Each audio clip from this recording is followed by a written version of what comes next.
गौरव तिवारी को मारकर दफन किया गया था, लेकिन जितनी गहराई में वो दफन था उससे भी कई गुना ज्यादा गहराई में दफन थी इस केस की बहुत सारी कड़ियां।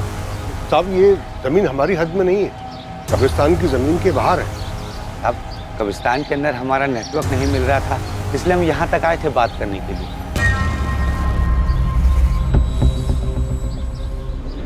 जगह को देख के साहब पता चल रहा है इसे लोग पीने पाने के लिए इस्तेमाल करते हैं। यही बात तो हमें भी हैरान कर रही है साहब, कि ऐसे कैसे कोई यहाँ पर आकर ये सब कर सकता है, कि यहाँ का गड्ढा भी खोदता है फिर लाश भी दफना कर चला जाता है। सर, मैं फॉरेंसिक टीम को बुला लेता हूँ। यहाँ से गौरव की बॉडी निकली, पॉसिबिलिटीज है कि इस एरिया में कुछ और भी हो।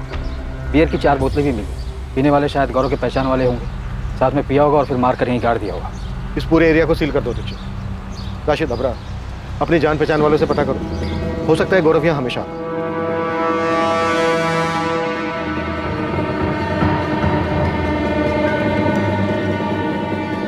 यहाँ गर्दन पर 1 वार है और यहाँ स्टमक और एब्डोमेन के पास तकरीबन 12 बार वार किया गया है।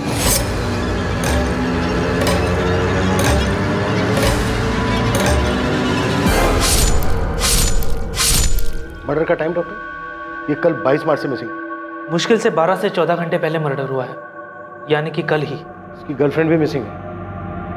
हम इस पे ही शक कर रहे थे और तो इसका ही मर्डर हो गया।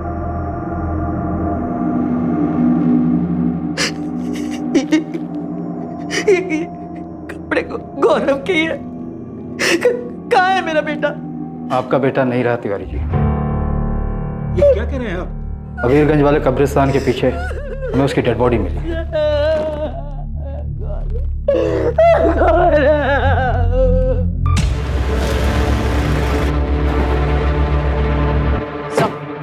मैं करण झा को उठाने जा रही हूँ। स्वाति अवस्थी और मयंक पांडे की तरफ से करण का नाम सामने आया। उठा लो, सबको उठा लो। मुझे गौरव के सारे दोस्त चाहिए। विनीत यादव, मयंक पांडे, सुनील भदौरिया, स्वाति अवस्थी और उसका बॉयफ्रेंड अंकुर मिस्त्री, सबको लेकर। चंचल की फैमिली को भी बुला। हम चंचल को ढूंढ रहे हैं, उसके बॉयफ्रेंड की हमें डेड बॉडी मिल गई। ये हो क्या रहा है इस केस में?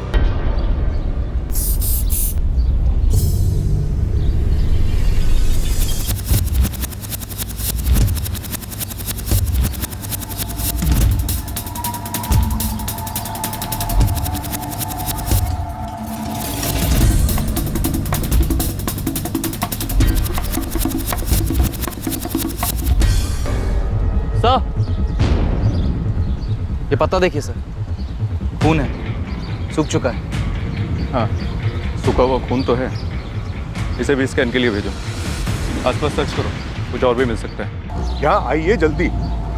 हाँ वो तो सब ठीक है, देखिए मैं समझता हूँ ये सारी बातें तो यहाँ आकर भी हो सकती है ना। फिलहाल तो आप यहाँ आइए तुरंत। आप सारी बातें फोन पर नहीं बता सकते।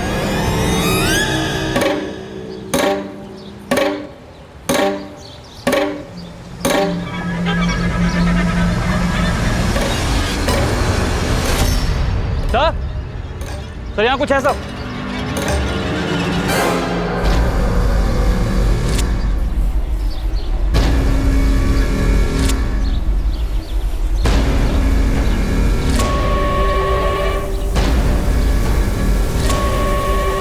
अच्छे से देखो, सिर्फ गड्ढा खोदा गया है या कोई और भी डेड बॉडी दबी है यहाँ?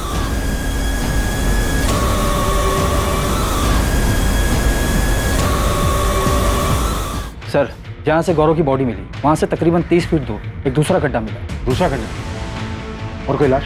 अभी तक तो नहीं, पर पास से ही सूखे खून के निशान मिले। चेक करना होगा कि वो गौरव के या किसी और के।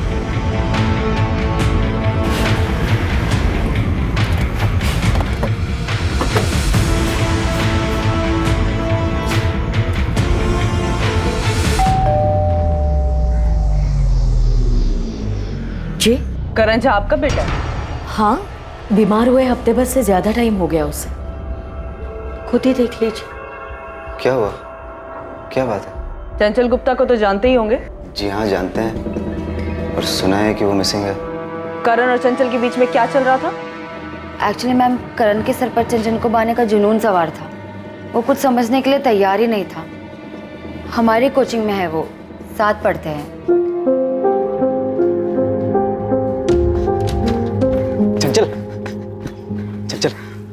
ड्रॉप कर दे? तुम्हें समझ में नहीं आता है क्या करण? चंचल, चंचल बस हमें एक बार मौका देकर देखो, एक बार भरोसा करके देखो। हम सच कह रहे हैं, हमसे ज्यादा प्यार करने वाला तुम्हें कहीं नहीं मिलेगा। कोई मिलेगा कि नहीं मिलेगा वो बात की बात है। हमने तुम्हें कितनी बार कहा है कि हमें तुम्हारे साथ रिलेशनशिप में नहीं रहना है, तुम्हें समझ में नहीं आता है। प्लीज हमें अकेला छोड़ दो।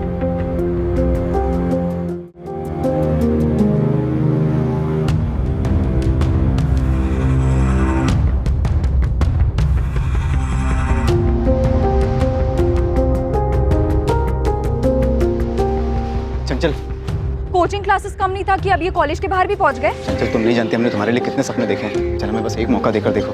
तुम बेवकूफ हो, बॉयफ्रेंड बनने के लिए कोई भीख मांगता है? चल I swear I really love you. But I don't Karan, हमारा ऑलरेडी बॉयफ्रेंड है, हमें परेशान करना बंद कर दो। चंचल बस हमारे साथ एक बार कॉफी पर चलो, फिर तुम जान पाओगी कि हम कितने अच्छे हैं और कितने सही हैं तुम्हारे लिए। करण कॉफी पे नहीं, तुम्हें ना डॉक्टर के पास जाने की जरूरत है। करण मैं तुम्हें 1000 बार मना कर रही है, तुम समझते क्यों नहीं? क्यों बीच में बोल रही हो स्वाति? हम तुम्हें डेट पर चलने के लिए बोले क्या? तुम जिस तरह बोल रहे हो ना, उसे बोलना नहीं हक जताना कहते हैं। तुम प्लीज जाओ यार, हद से ज्यादा इरिटेट कर रहे हो।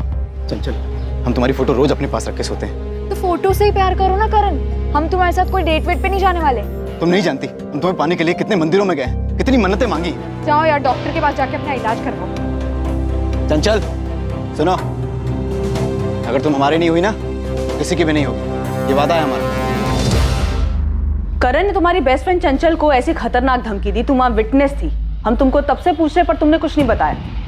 पर हमने जब उस मयंक पांडे को गौरव के मिसिंग रिलेटेड पूछताछ करने के लिए बुलाया, तब उसने करण के बारे में बता दिया। मैम ये 3 महीने पहले की बात है, तो हमें लगा कि सब सेटल्ड हो गया होगा। और ये सेटल कैसे हुआ होगा? हमें लगा कि चंचल ने गौरव को बताया होगा और गौरव ने अपने हिसाब से करण को सब समझा दिया होगा। सुनकर दुख हुआ कि चंचल ऐसे कहीं चली गई। कहीं चली गई या तुमने उसे कहीं भेज दिया? ये कैसे सवाल कर रही है आप हमारे बेटे से? करने दो माँ, अब बस सवाल ही तो करना है ना। हमारे बारे में जो बताया होगा स्वाति ने। गौरव की लाश मिली, अब दफनाया गया था उसे। हमने चंचल से कई बार कहा, ये जो गौरव के साथ रिश्ता जोड़ रही है, इससे वो सिर्फ अपना फ्यूचर दफन कर रही है। चंचल के आसपास भी गया ना, तो बड़ा आखिरी बार होगा किसी के पास गया होगा। दूर तो तुमको रहना चाहिए चंचल से। अबे चंचल भाई की गर्लफ्रेंड है बे, भाभी बोलना आज से उसको। वो बेचारी अपना फ्यूचर खराब कर रही तेरे इस भाई के साथ। ये फ्यूचर हमारे साथ है उसका, और अपने फ्यूचर की चिंता है ना, तो दूर रहो उससे।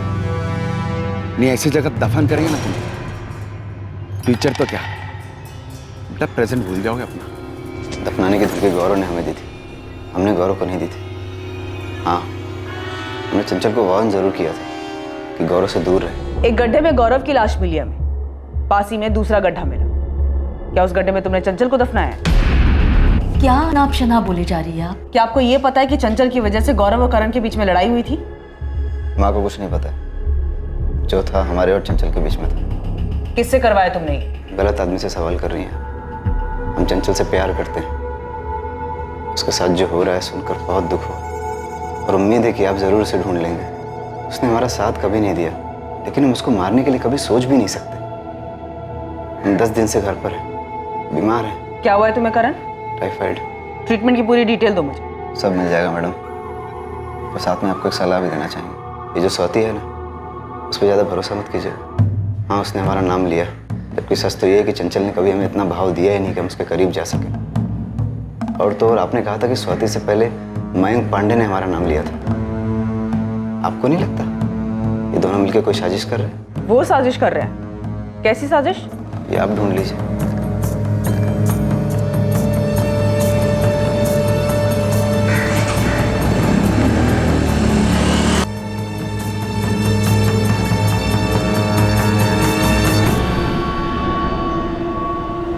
स्वाति तुम्हें पहले ही करण के बारे में पुलिस को बता देना चाहिए।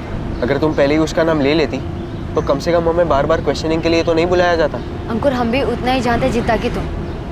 चंचल क्या कर रहे थे हमको इस बात का कोई अंदाजा नहीं था। हमको लगा था कि उसका शायद गौरव के साथ भागने का कोई प्लान होगा, लेकिन अब तो गौरव की लाश भी मिल चुकी।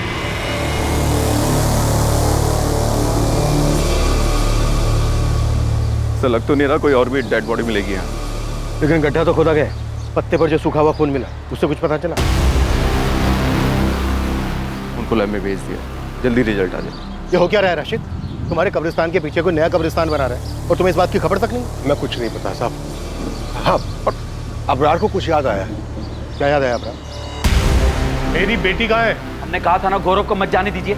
अब देख लीजिए ये सब क्या हो रहा है। गौरव का मर्डर हो गया है ऋतिक, और हमें भी तुम्हारी बहन नहीं मिल रही है। मिल रहे हैं तो नए नए एंगल और नई नई बातों का पता चल रहा है, जिसके बारे में पहले कोई जिक्र ही नहीं किया गया था। चंचल की लाइफ में गौरव था, उसका मर्डर हुआ, उसके बाद ये वन साइडेड लवर करण झा का पता चला, और हमें ये भी पता है कि आपकी बेटी चंचल सिर्फ ड्रिंक और पार्टी के लिए कुछ भी कर सकती है। कैसी वाहियात बात कर रहे हैं आप उसे ढूंढ नहीं पा रहे तो इसका मतलब आप बदनाम करना शुरू कर देंगे। उसे बदनाम नहीं कर रहे हैं, हर दिन उसके बारे में कोई नई बात पता चल रही है हमें। अब पता चला है कि उसके गायब होने के महीने भर पहले खड्डे खोदने की प्लानिंग चल रही।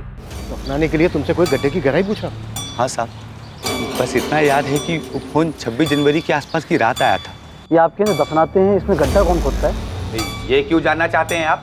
नहीं, बस ऐसे पूछ रहे थे गड्ढा कितना गहरा हो।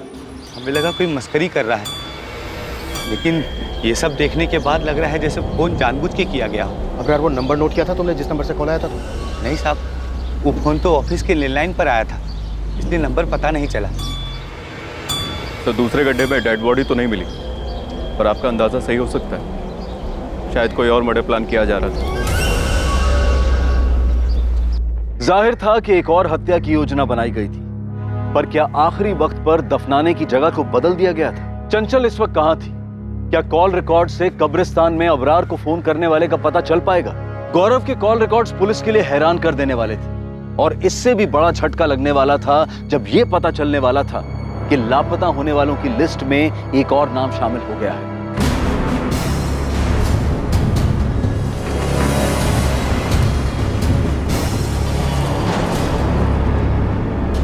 तुम लोग हर बार ये आधी अधूरी इन्फॉर्मेशन क्यों दे रहे हो?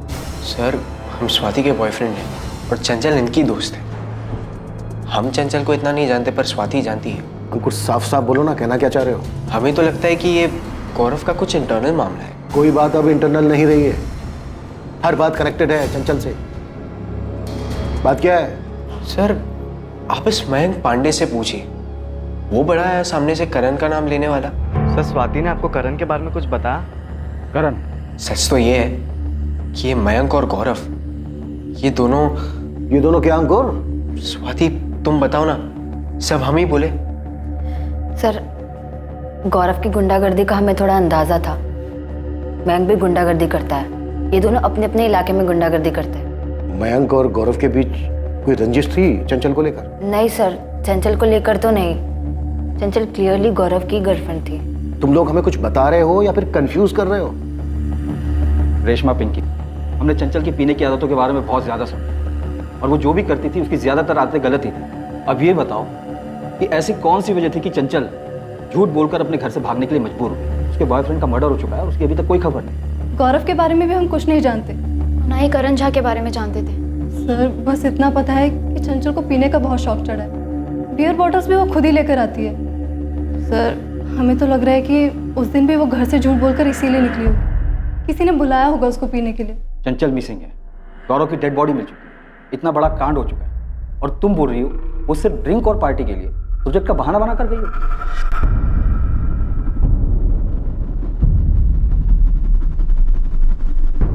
स्वाति, अंकुर। Sir, 1 minute.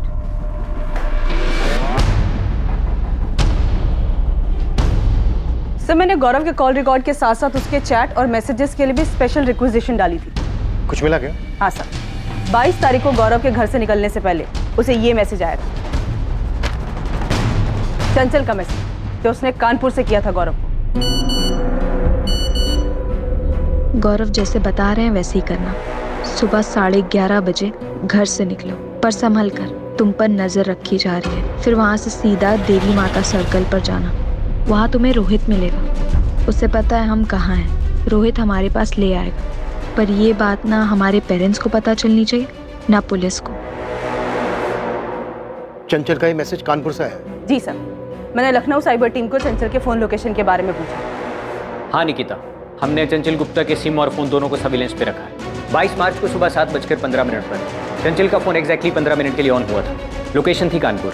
कोई कॉल नहीं किया गया, लेकिन एक मैसेज सेंड हुआ था उसी गौरव तिवारी के नंबर पर जिस नंबर की तुम बात कर रही थी। ये रोहित वही है ना जो मयंक पांडे के साथ आया था? जी सर।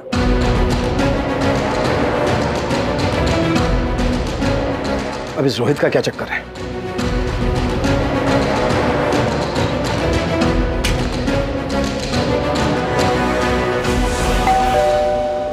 क्या हुआ ऋतिक, क्या पता चला?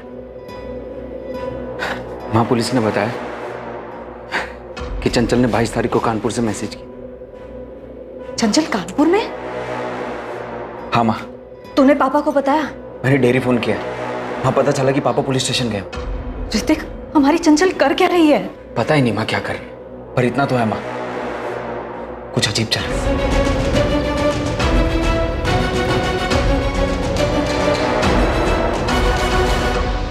रोहित कहाँ है?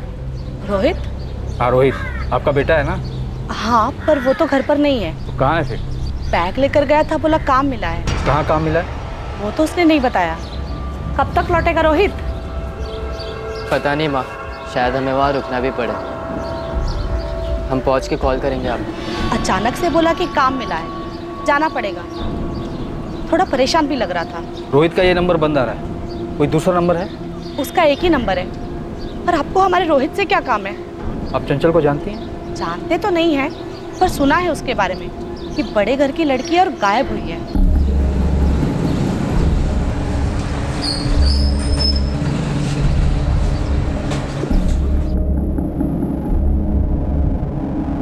नहीं, कानपुर में हमारा कोई नहीं है। हम लोग तो यहाँ कुंतीपुर के ही रहने वाले हैं। हमारे जितने भी रिश्तेदार वगैरह हैं वो सब वाराणसी में, लेकिन चंचल वहां नहीं गई होगी।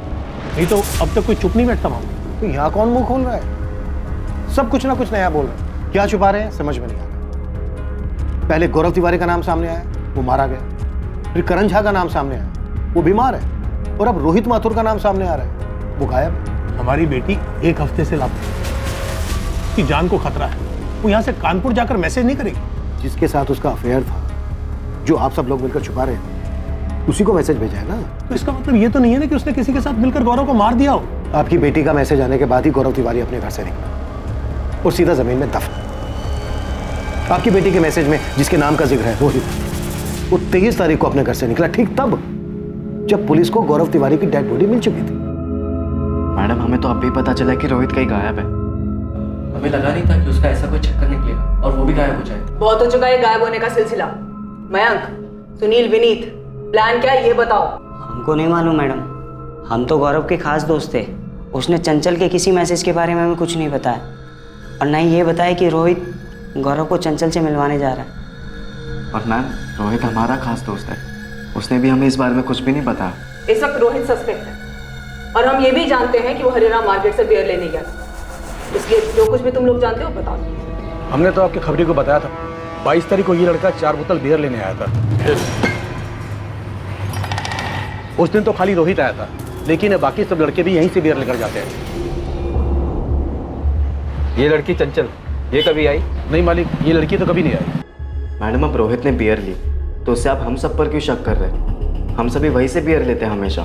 रोहित ने 4 बॉटल बियर ली, गौरव को पिलाई, मार दिया और दफना दिया। ये सब काम उसने अकेले किया? मैडम, उसने अकेले किया, किसके साथ किया, कहाँ किया, कैसे किया, ये सब हम कैसे बताएं आपको? कुछ तो गड़बड़ है मैडम। ये सब जो हो रहा है ना, चंचल किसी के साथ मिलकर कर रही है, और रोहित भी उसे मिल गया होगा। तो चंचल ने रोहित को कहा होगा कि गौरव को बुला ले। कहाँ है चंचल? जल्दी चलो, वो तुम्हारा वेट करेगा। चंचल कर का रही है सभी हैं? गायब क्यों हुई? पता नहीं, उसका कुछ पर्सनल है। हमसे कहा तुम्हें लेके आने के लिए, तुम्हें बताएगी। चलो। लेकिन मैडम, रोहित ऐसा नहीं है। हमको नहीं लगता कि रोहित ऐसा कुछ भी करेगा। मैडम, ये पक्का करण झा नहीं किया, उसी ने कुछ किया होगा। करण झा चंचल के गायब होने के पहले से बीमार है, ये पता किया है हमने। अबे विनी, तुम बताओ ना, तुमने और गौरव ने मिलकर पीटा था ना उसे रोड पर? हाँ, पीटा तो था, लेकिन करण इतना शातिर होगा कि रोहित को अपने तरफ करके गौरव का मर्डर करवा दे। मयंक, तुम बोलो ना, वो रोहित तो तुम्हारे साथ उठता बैठता था ना, वो ऐसा कर सकता है क्या?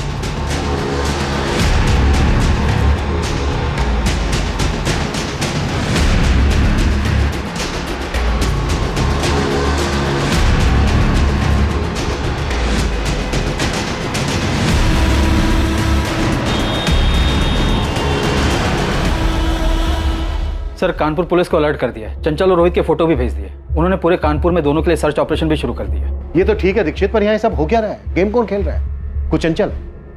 चंचल इतना बड़ा खेल खेल सकती है क्या? मतलब वो रोहित के साथ मिलकर गौरव को मार सकती है? स्वाति, चंचल का भाई और उसके माँ बाप तो ये सब नहीं कर रहे। सिर्फ इसलिए क्योंकि उनकी बेटी गौरव के साथ रिलेशनशिप में थी, खुले मिजाजों वाली थी, दारू पीती थी, इसलिए? शायद इसीलिए।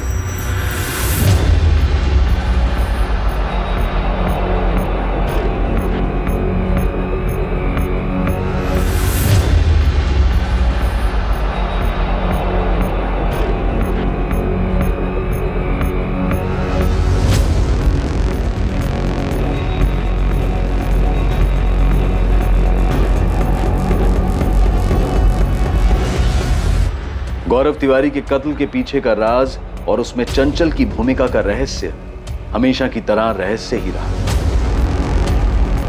कानपुर पुलिस हर उस छोटे बड़े लॉजेस में चंचल और रोहित को तलाश रही थी जहां वो छिप सकते थे। बावजूद इसके कानपुर में उनकी तलाश का कोई नतीजा नहीं निकल रहा था। चंचल गुप्ता और रोहित माथुर के फोन्स लगातार सर्विलेंस पर थे, इस उम्मीद में कि उनके फोन्स कभी ना कभी तो ऑन होंगे। केस का सबसे पहला सुराग वो फोन कॉल बना जो अबरार को जनवरी महीने में गड्ढे की इंक्वायरी के लिए किया गया था। ये आप क्या दफनाते हैं, इसमें गड्ढा कौन खोदता है? ये क्यों जानना चाहते हैं आप? नहीं, बस ऐसे ही पूछ रहा था, गड्ढा कितना गहरा होता? कौन हो भाई, और गड्ढे से क्या मतलब है आपको? आदमी है भाई, अगर आपको पता हो तो बता दीजिए। कब्रिस्तान के मुलाजिम अबरार ने कहा था कि उसे जनवरी में कॉल आया था। वो गड्ढे की गहराई पूछने वाला कौन? वो रोहित माथुर के फोन से किया गया। इसका मतलब मार्च में जो ये कांड हुआ है, इसकी प्लानिंग जनवरी से चल रही थी। चंचल का इस तरह अचानक 17 मार्च को किसी प्रोजेक्ट का बहाना लेकर अपने घर से निकलना इतना भी अचानक नहीं। साहब ये मिर्जापुर है ना, बगल का गांव, यहाँ से एक खबर मिली है मयंक पांडे। साहब ये पूरा 1 महीना मिर्जापुर थाने में गुजार के आए। मारपीट का चार्ज लगा था साहब मयंक तिवारी और इसके साथी सुनील भदौरिया पे। लेकिन इस मयंक का गौरव तिवारी के मर्डर में या फिर चंचल के लापता होने में कोई कनेक्शन मिला क्या? अभी ये चंचल की दोस्त है ना स्वाति अवस्थी, वो मयंक पांडे के इलाके में रहती है। वहाँ पे कुछ अपने लड़के भी रहते हैं, तो उनसे पता चला है कि इन दोनों के बीच काफ़ी टाइम तक चक्कर चला। फिर इन दोनों के बीच कुछ हुआ और दोनों अलग हो गए। सर इन सबका आपस में कुछ ना कुछ क्रॉस कनेक्शन, बस हमारा ही कोई कनेक्शन नहीं बैठा जो इस केस में कोई मदद कर सके। इस केस में मेरी तो कुछ समझ में नहीं आ रहा है, किसका किसके साथ चक्कर है और था। चंचल का ताल्लुक है गौरव से। गौरव के दोस्त हैं विनीत, मयंक, सुनील, रोहित, और रोहित मिसिंग है। चंचल की फ्रेंड है स्वाति, और चंचल रोहित के जरिए एक मैसेज भेजकर गौरव को बुलाता और गौरव का मर्डर हो जाता। इससे पहले मयंक हमें बताता है करण झा के बारे में। करण झा जिसके सर पर चंचल को पाने का जुनून सवार, और अब हमें पता चलता है कि मयंक और स्वाति का सालों से अफेयर चल रहा है। और स्वाति का करंट बॉयफ्रेंड है अंकुर मिस्त्री। ये भी एक खिलाड़ी है अंकुर। सारे के सारे खिलाड़ी हमारे सामने हैं, पर खेल कौन खेल रहा है, किस लिए खेल रहा है, ये अब भी मिसिंग है। सर मुझे अभी भी यही लग रहा है कि चंचल हमारे साथ खेल खेल। हाँ पर क्यों, किस लिए? मुझे ये लग रहा है कि ये चंचल इस खेल में है ही नहीं, ये इस खेल से आउट हो चुकी है।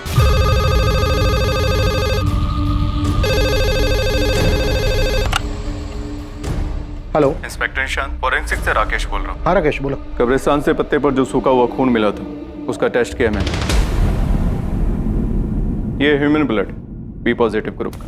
ये तो गौरव का ब्लड ग्रुप नहीं है, उसका तो ए बी नेगेटिव है।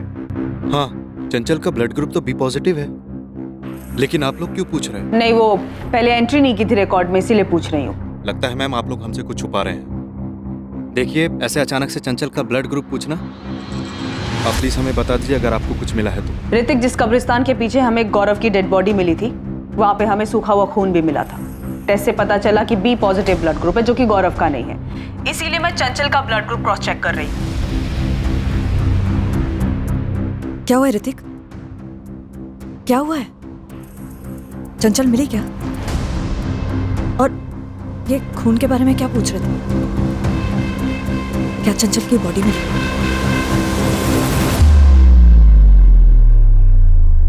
चंचल का ब्लड ग्रुप बी पॉजिटिव है।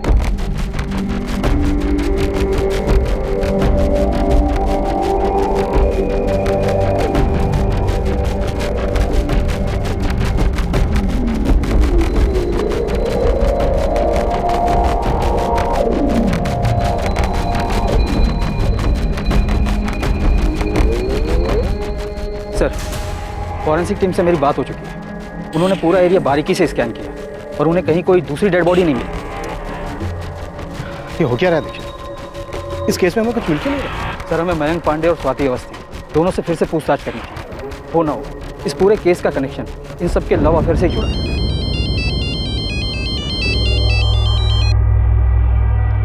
हाँ निकिता, कोई नई खबर?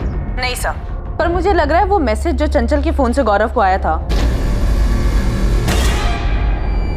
वो चंचल ने नहीं भेजा था। क्यों? ऐसा लगने की कोई वजह? सर, मैंने चंचल, रोहित और गौरव के कॉल रिकॉर्ड स्कैन किए।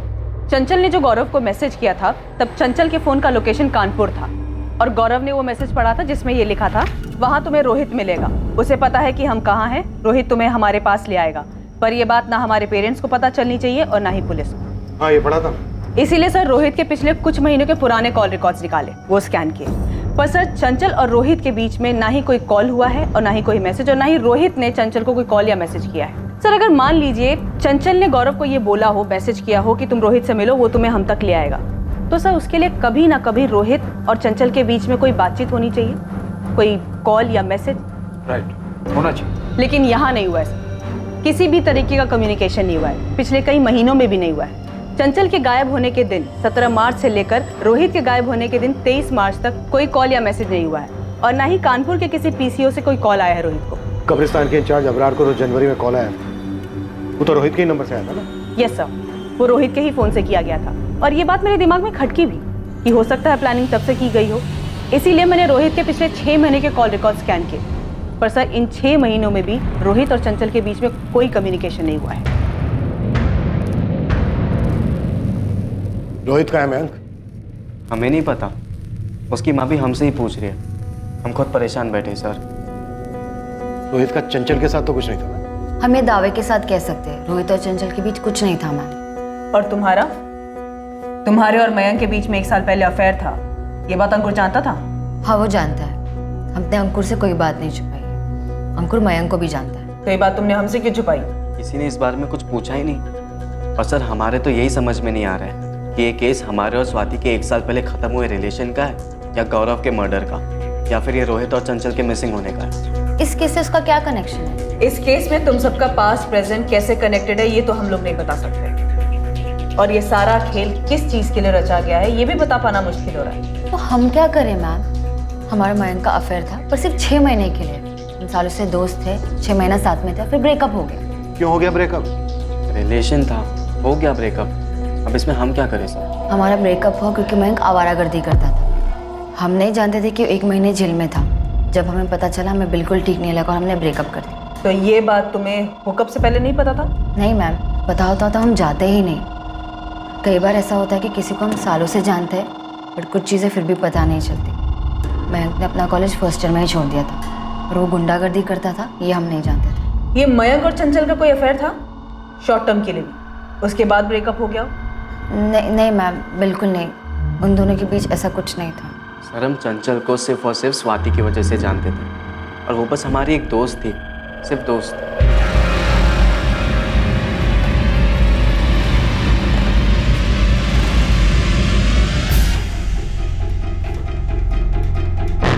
सुनील को साथ नहीं लाया? नहीं सर, उसके घर पे तो ताला लगा हुआ है और आपने ही कहा था कि उसका फ़ोन बंद है।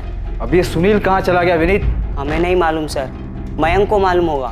वो मयंक का खास है, मयंक के साथ ही उठता बैठता है वो। सर, महीनों हो गए हमारे और स्वाति के ब्रेकअप को। वो बात दफन हो गई है, आप अब क्यों खोद रहे? सुनील भदौरिया कहाँ है मयंक?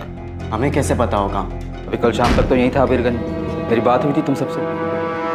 हाँ सर, बोलिए। सुनील भदौरिया, कल सुबह कुंतीपुर थाने पहुँच जाना। क्यों सर? बात करनी। मयंक विनीत सबको बुलाया।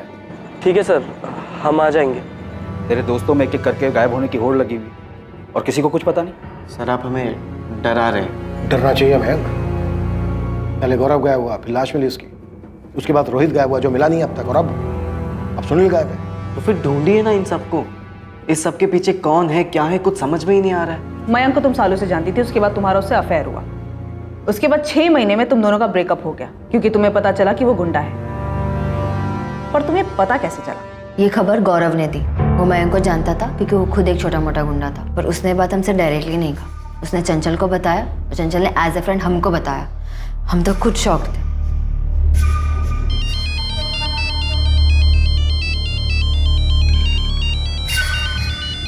2 मिनट है तेरे पास, आराम कर ले।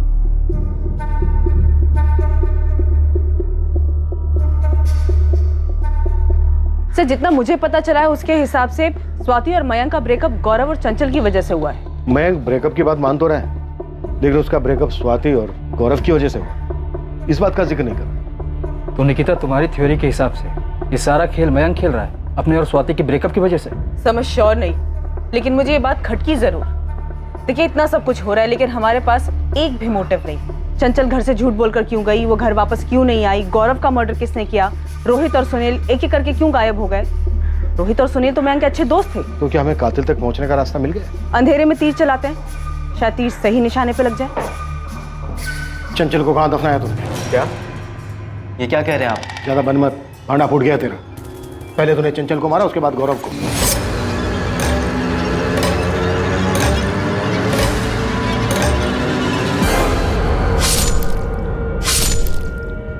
हम क्यों मारेंगे गौरव को? गौरव हमारा भी तो एक अच्छा दोस्त था। रोहित ने नहीं मारा है गौरव को, क्योंकि रोहित के पास गौरव को मारने की कोई वजह ही नहीं थी। सर रोहित के पास गौरव को मारने की कोई वजह नहीं थी, तो हम बेवजह गौरव को क्यों मारेंगे? हमने ना ही गौरव को मारा और ना ही चंचल को। बकवास बातें कर रहे हैं आप। तो फिर चंचल झूठ बोल के गायब कैसे हो गई? हमें कैसे पता होगी ये बात? क्योंकि तूने ही फंसाया उसे, लालच दिया। तूने कॉल या मैसेज नहीं किया, वो कहीं मिली तुझसे। अब ये बोल कहाँ मिली? चंचल हाय। हाय। कल दारू पार्टी है, तुम आओगी? ऑफ कोर्स आऊंगी। कितने बजे? 11:30 बजे। पूरे दिन पीने को मिलेगा और बिरयानी भी है। कहाँ पर?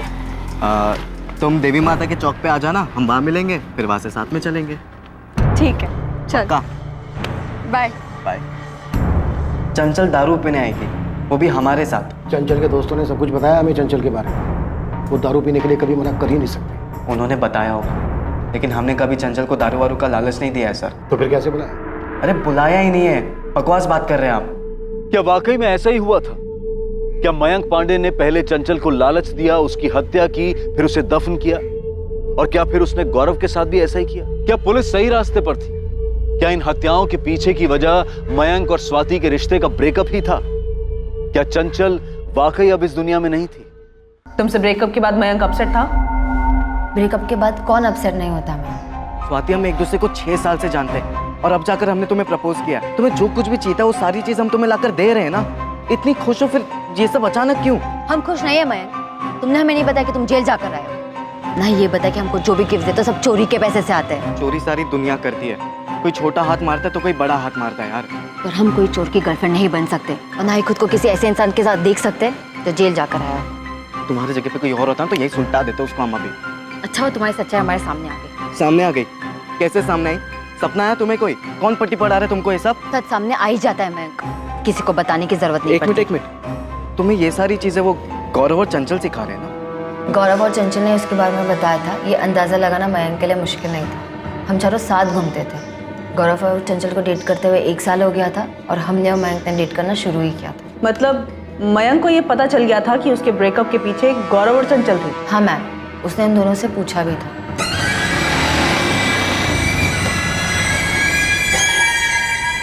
अकेले में क्या बातचीत करने में तुम्हें? गौरव एक बात बताओ, तुमने कौन से बड़े पुण्य कर लिए जो हमारे पाप गिनने लगे हो? मतलब गौरव, तुमने चंचल को हमारे बारे में सब कुछ बताया और चंचल ने जाकर स्वाति को चाबी भर दी। स्वाति ने ब्रेकअप कर लिया हमसे। अरे यार, चंचल ने हमसे पूछा, हमने बता दिया। ब्रेकअप करवाना हमारा काम थोड़ी ना बे। मगर गौरव, तुमने जो बताया उसकी वजह से स्वाति ने हमसे ब्रेकअप कर लिया। ये क्या कर रहे हो मैम? तुमने हमें डरा दिया।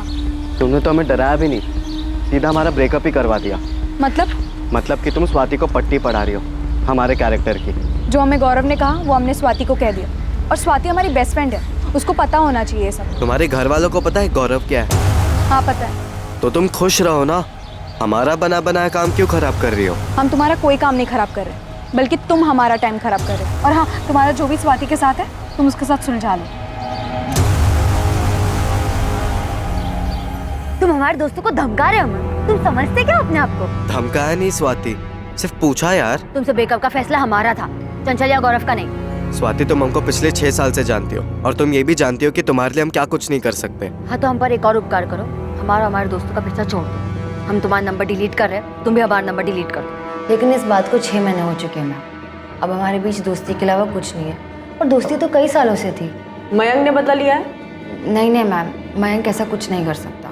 स्वाति के साथ ब्रेकअप जो हुआ था उसका गुस्सा था हमें, लेकिन इसका मतलब ये नहीं कि लोगों का मर्डर करते फिरेंगे। सर शातिर हैं हम, लेकिन बेवकूफ़ नहीं कि खुद की ज़िंदगी बर्बाद कर दी। रोहित और सुनील कहाँ हैं? इनको भी रास्ते से हटा दिया तूने? सर हमको तो ये समझ में नहीं आ रहा है, केस के चक्कर में आप सभी का दिमाग काम करना बंद हो गया है।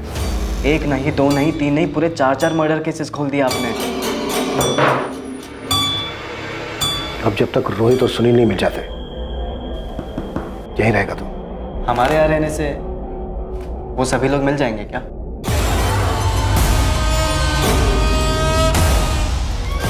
मयंक पांडे पिछले 3 दिनों से कस्टडी में था। चौथे दिन पुलिस पास के ही गांव ढोलकीपुर से सुनील भदौरिया को पकड़ने में कामयाब हुई। अब गुनाहों की एक हैरान कर देने वाली कहानी सामने आने वाली थी और चौंका देने वाली थी अगली हत्या के लिए रची गई साजिश।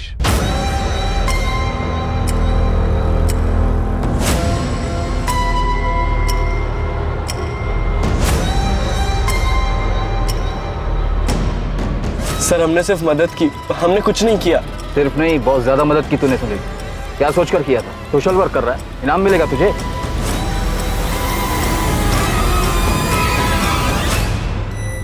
पुलिस वालों के हाथ कुछ तगड़ा लगा है, हमको बुलाया है। हमको भी बुलाया। मयंक फंसने वाला सिचुएशन लग रहा है। सालों दूसरा वाला गड्ढा खोदने के चक्कर में गौरव वाला गड्ढा बराबर से कवर ही नहीं कर पाए हम। बहुत बड़ा मिस्टेक हो गया। सुनील तुम एक काम करो, तुम निकल जाओ, अंडरग्राउंड हो जाओ, आना नहीं वापस। यहाँ पर हम संभाल लेंगे। ये बोल रहा है कि इसने सिर्फ मदद की, मतलब पक्का इसे पता है कि मर्डर हुआ है और दफनाया भी गया है। देख सब्र खत्म हो गया मेरा, सच बता दे, नहीं तो मैं तुझे सच में दफन कर दूंगा। साहब हम नहीं थे, गौरव को मयंक और रोहित ने मारा।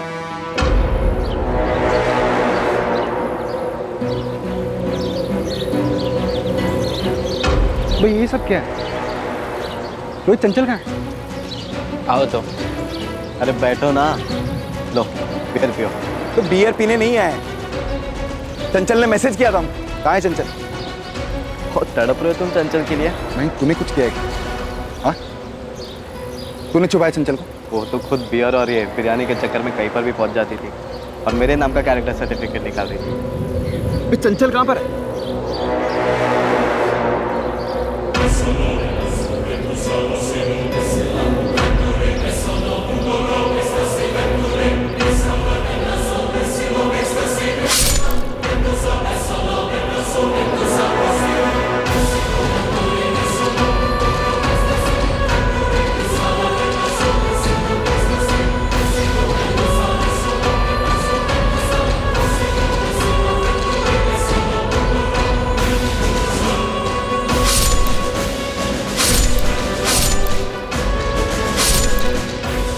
मयंक, ये क्या किया तुमने?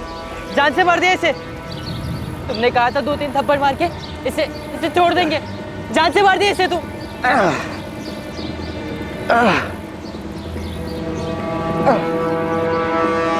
फटाफट से फटाफट से।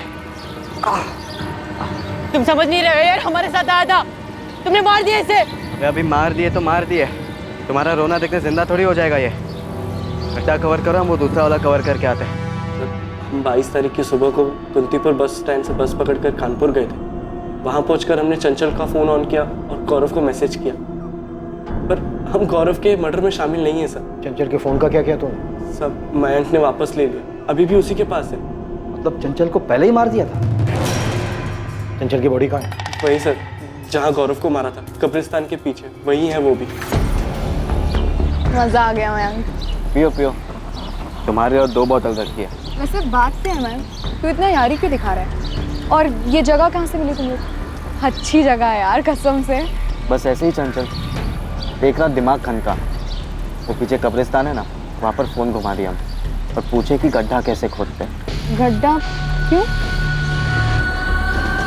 तुम्हें दफनाना है।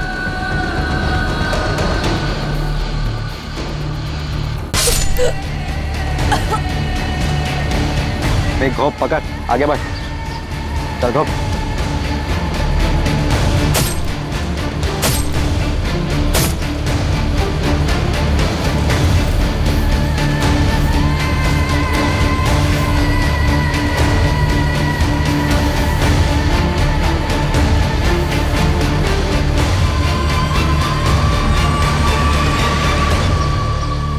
चंचल को भी कब्रिस्तान के पीछे दफन किया। कहाँ दफनाया था उसको?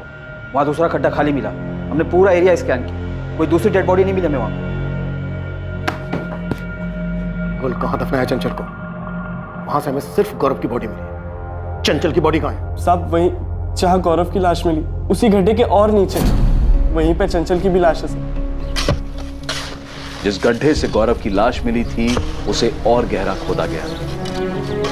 डीकंपोज्ड बॉडी पर मिले चंचल के कपड़े, उससे मिला चंचल का बैग इस बात का सबूत था कि 17 मार्च 2019 को जब वो घर से निकली, चंचल को तभी मारकर दफना दिया गया था। उसी गड्ढे में से ही बुरी तरह से डीकंपोज्ड हुई चंचल की बॉडी भी मिली। लाश का डीएनए टेस्ट भी करवाया गया ताकि कंफर्म किया जा सके कि ये चंचल गुप्ता की ही बॉडी है। लेकिन वो खाली गड्ढे और रोहित के गायब होने की कहानी अब भी अधूरी थी। रोहित कहाँ है मैन? भाग गया साला। कहाँ भगाया उसे? एक सच बोलते हैं, नहीं तो इनकाउंटर करके उसी गड्ढे में दफना दूंगा। बोल। वो तो आप बिल्कुल भी नहीं कर सकते सर, वरना फिर आपको बताएगा कौन कि रोहित कहाँ पर है? रोहित कहाँ है? सर, रोहित की माँ का फोन आया था, रोहित घर वापस आ गया। निकिता निकली उसे लाने।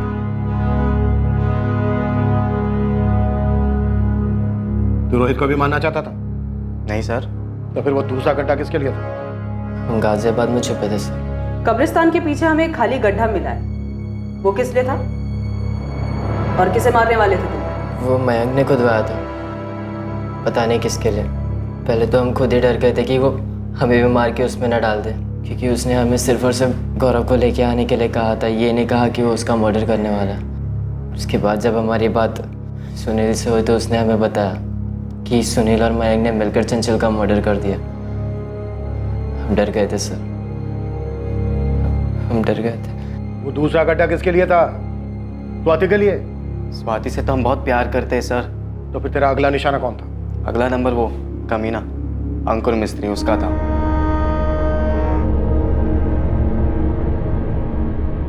सर अंकुर अच्छे से जानता था कि स्वाति हमारी है, सिर्फ हमारी, फिर भी उसे डेट कर रहा था। अगर ये केस इतना गर्म नहीं होता ना तो आज वो भी उस गड्ढे में होता।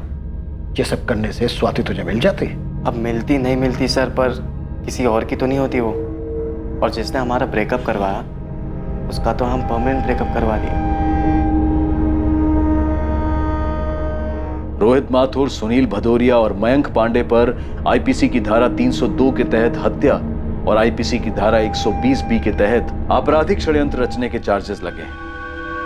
अगर दफन करना ही है तो दिलों की नफरतें, आपसी दुश्मनी, गिले शिकवे, मन में दबे हुए गुस्से और दिल को लगी ठेस, इन्हें दफन करना चाहिए। किसी की हत्या करके उसे दफन करने से हत्यारा दूसरे हाथ से खुद अपने भविष्य को भी दफन कर देता है। इस केस में पीड़ित चंचल गुप्ता और गौरव तिवारी के साथ ही हत्यारे मयंक पांडे, सुनील भदौरिया और रोहित माथुर सभी के सभी उम्र के 20 के पड़ाव पर थे। इतना घिनौना, गंभीर, अफसोसजनक और क्रूर अपराध इतनी कम उम्र में क्यों? दो नौजवानों के बीच हुए ब्रेकअप के कारण?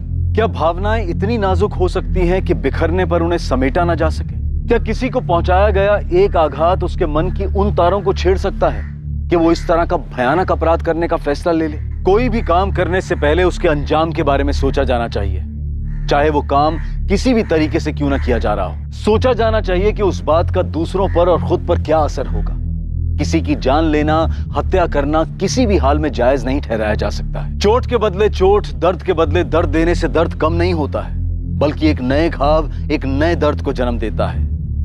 अमानवीयता सिर्फ बर्बादी लाती है और सूझबूझ इंसानियत। कल रात कौन बनेगा करोड़पति के करमवीर के एपिसोड के बाद आपसे फिर मुलाकात होगी एक और नए केस के साथ। और याद रखें, क्राइम और आपके बीच में सिर्फ इतना फर्क है कि आप कितने सतर्क हैं। सतर्क रहें, सुरक्षित रहें। जय हिंद।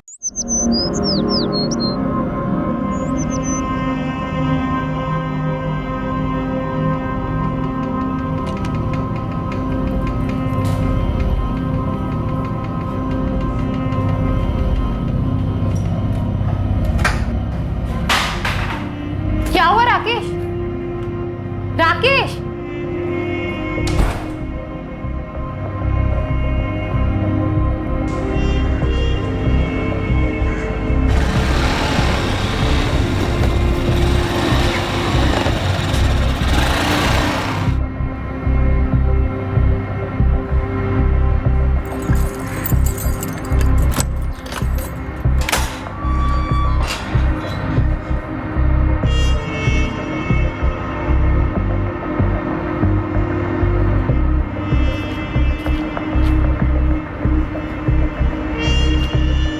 क्या है ये वसंत? इस महीने भी 1,16,000 का ओवर टाइम दे दिया तुमने? सर ओवर टाइम बनता है तो देना पड़ता है।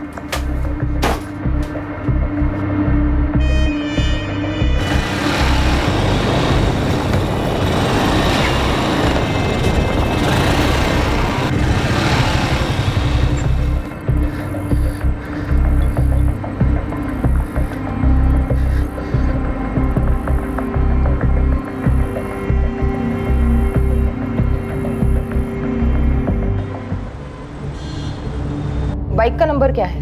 MH-XX-342A। वैशाली, तुम्हारे पति राकेश सिन्हा करते क्या? इंजीनियरिंग वर्कशॉप है, उनकी अपनी फैक्ट्री यूनिट है।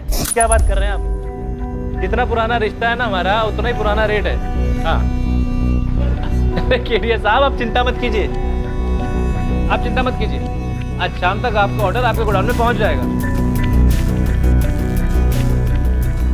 Thank you. काला नंबर 12/330, चित्रे इंडस्ट्रियल एस्टेट, वसई। जी। बिजनेस में किसी के साथ कोई दुश्मनी या फिर कोई धमकी वगैरह? नहीं मैम, मुझे तो कभी कुछ बताया नहीं। कोई लोन या फिर कोई बड़ा घाटा? बिल्कुल नहीं मैम, उल्टा काफी अच्छा चल रहा है उनका।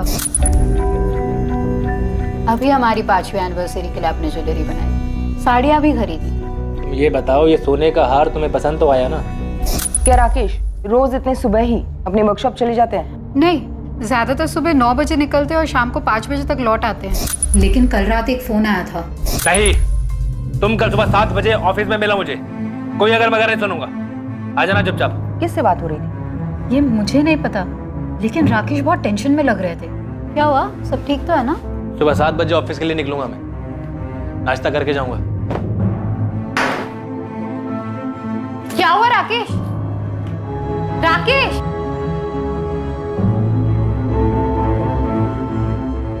हेलो बॉबी, राकेश कहाँ है? हेलो असलम भाई, राकेश है वहाँ? राजू, तेरे राकेश साहब से बात करो जरा। शैलेश, राकेश का फोन ऑफ है क्या? सब कह रहे थे कि उस दिन राकेश वर्कशॉप आए ही नहीं। ऐसा पहले कभी नहीं हुआ मैम। देखिए, हमने ऐसे भी केसेस देखे जहाँ पर इंसान काम से बाहर चला जाता है, उसका फोन खराब हो जाता है या स्विच ऑफ हो जाता है। अभी तो सिर्फ 9 बजे, शायद देर रात तक लौटा है। हम अपनी तरफ से काम शुरू करें, कुछ खबर मिलती है आपको बता देंगे। Okay ma'am. सर, राकेश की CDR मंगवाई है और उसके बाइक के लिए लुकआउट जारी किया है। अपहरण? उसकी वाइफ कह रही थी सब अच्छा चल रहा है, ज्वेलरी पे ज्वेलरी खरीदी जा रही थी। और छोटे व्यापारियों का किडनैपिंग का सीजन भी चल रहा है इस वक्त। अरे कौन हो? अरे क्या चाहिए तुम्हें? कहाँ ले जा रहे हो मुझे? लेकिन सर, जनरली ऐसे केसेस में किडनैपिंग के तुरंत बाद फिरौती का कॉल आता है। शायद अब आ जाए। स्वाति, राकेश का लैंडलाइन नंबर टैप करो और उसके घर पे सर्वेलेंस लगा दो। सर। नंबर 2, हत्या। कोई पुरानी दुश्मनी या कोई पुराना प्यार?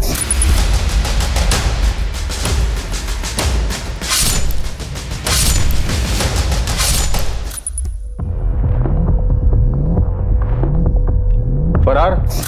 जर जोरू जमीन का कोई मसला होगा, शायद ये किसी से भाग रहा हो, या इसी ने किसी को मार डाला हो और फिर फरार हो गया हो।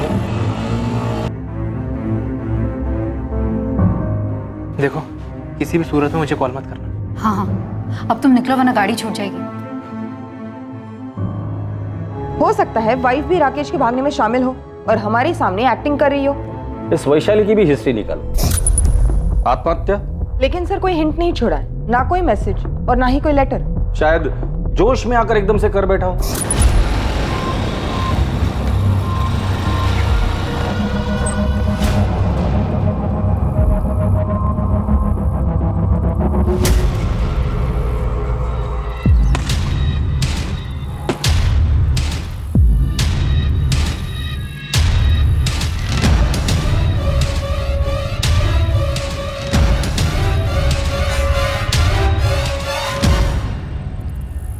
सर, मैं खबरियों से कहकर सारी पर्सनल डिटेल्स निकलवाती हूँ। ऑफिस में जाकर जितने भी लोग हैं सबसे बात करो और हर एक का स्टेटमेंट रिकॉर्ड करो। सर, जवान आदमी, बिजनेस अच्छा चल रहा है, खूबसूरत पत्नी, आत्महत्या का एंगल मुझे सबसे वीकेस्ट लगता है। स्वाति, कुछ पिंजरे ऐसे होते हैं जो दिखाई नहीं देते, सिर्फ उस पंछी को पता होता है कि उस पर क्या बीत रही है। क्या राकेश सिन्हा किसी ऐसे पिंजरे में कैद था जिससे निकलने का रास्ता सिर्फ आत्महत्या थी? और क्या सिर्फ राकेश पिंजरे में कैद था या और भी लोग थे जो अपने अपने पिंजरों में तड़प रहे थे?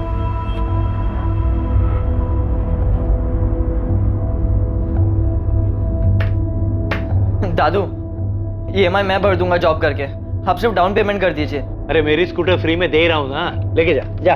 अरे दादू 30 साल पुरानी स्कूटर है, वो भी आपने सेकंड हैंड खरीदी थी। इससे तो मैं कॉलेज में क्या इस टूटे फूटे घर के कमरे से दूसरे कमरे में ना लेके जाऊँ। सब बैठे बैठे मिल रहा है ना, इसलिए कदर नहीं है तुझे ओमकार। तुझे मालूम है ना ये घर तुझे मिलने वाला है, फिर भी उसे टूटा फूटा कह रहा है। इससे तो मैं घर ही ना बोलूं, पिंजरा है पिंजरा।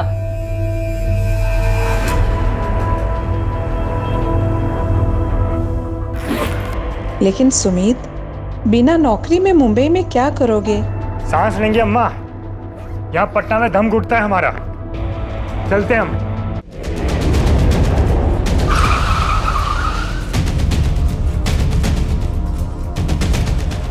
मैडम मैं राकेश सिन्हा का मैनेजर हूँ। मैम मेरा नाम बॉबी पिंटो है।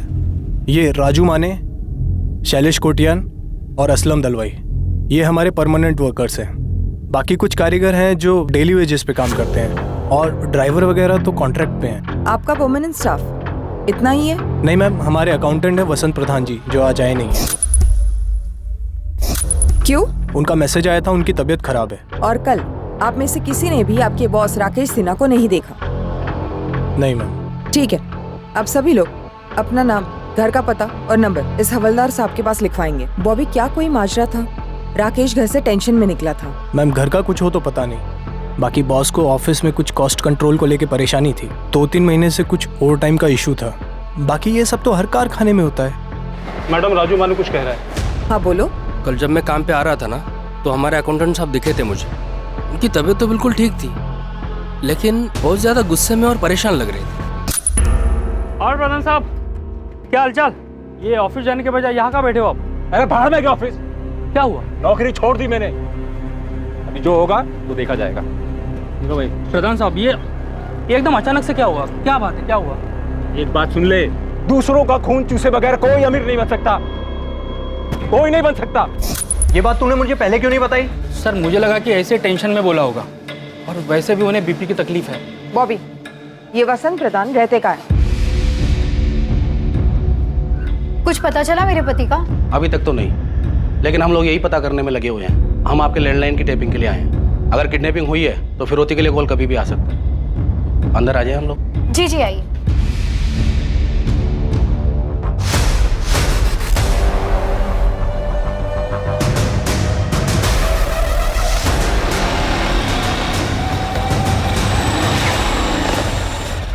वसंत प्रधान, तुमने राजू से राकेश सिन्हा के यहाँ की नौकरी छोड़ने की बात की थी? हाँ बोला था, राजू से बोला था, और ये सच भी है। मैंने नौकरी छोड़ भी दी। कब और क्यों?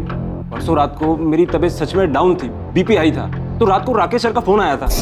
राकेश सर, मैं कल छुट्टी लेना चाहता हूँ, मेरी तबीयत ठीक नहीं है। नहीं, तुम कल सुबह 7 बजे ऑफिस में मिला मुझे, आ जाना चुपचाप। सर मैं दूसरे दिन यानी कल सुबह 6:55 को ही मैं जब ऑफिस पहुंचा, राकेश सर पहले ही आ चुके थे, और मुझे पहले से मालूम था कि उन्हें किस बात का गुस्सा था। कितना कट मिलता है तुझे? क्या कह रहे हैं सर आप? डरो मत, तुमने मुझसे इंक्रीमेंट मांगा था, मैंने कहा था दिवाली तक रुक जाओ बस, लेकिन नहीं, ऐसे पैसे कमाओगे तुम? कोई वर्कर आधा घंटा एक्स्ट्रा काम करता है तो उसकी आधी शिफ्ट का ओवर टाइम लगा दोगे? कितना कट मिलता है तुम्हें? ओवर टाइम का आधा? अरे सर, अगर मैं चोरी चपाटी घपलेबाजी करता ना, तो आज आपके जैसा ऐसा फैक्ट्री का मालिक बन गया होता। मतलब क्या तेरा? मैं फ्रॉड करता हूँ? अरे खून चूसते हो तुम गरीबों का। अकाउंट संभालता है ना तुम, खुद ही अपना हिसाब क्लियर कर, कल से आने की जरूरत नहीं। आउट। हाँ ठीक है, जा रहा हूँ, वैसे भी मैं नहीं आने वाला था। राकेश सिन्हा आउट। अरे जा रहा हूँ। क्या किया राकेश के साथ? मैं राकेश के साथ क्या करूंगा, और उसके साथ कुछ हुआ नहीं है। साले ने मार्केट से बिजनेस के नाम पे पैसा उठाया होगा, खर्च दिया होगा कहीं, या कहीं लगा दिया होगा, और अब फरार हो गया।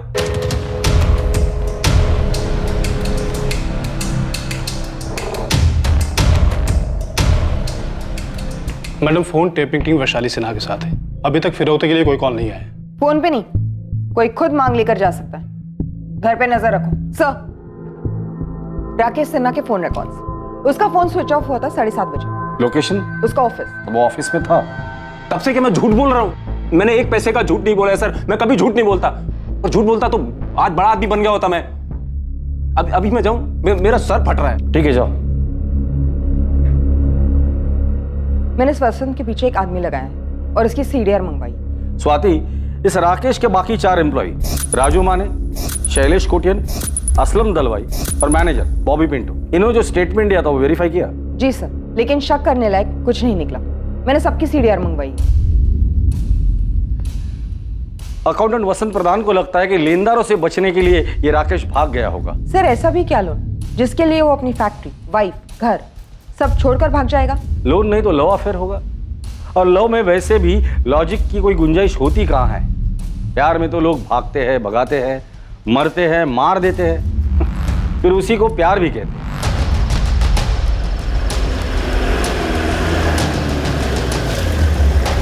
सर वो अपना रूम।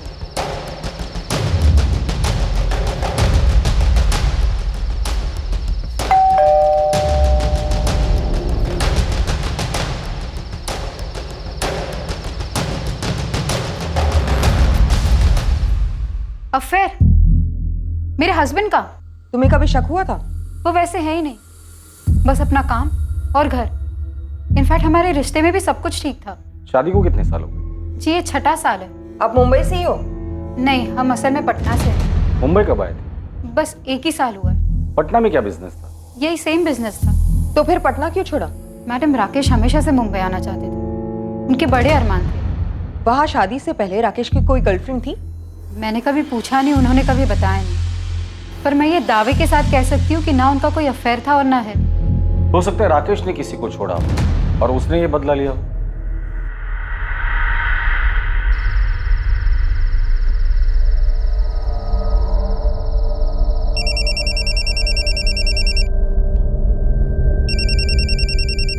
उठाए मैडम और उसे बातों में लगा के रखिए। हेलो, सुमित बोल रहा हूँ। कौन सुमित? कौन हो आप और मेरे पति कहाँ हैं? हेलो हेलो,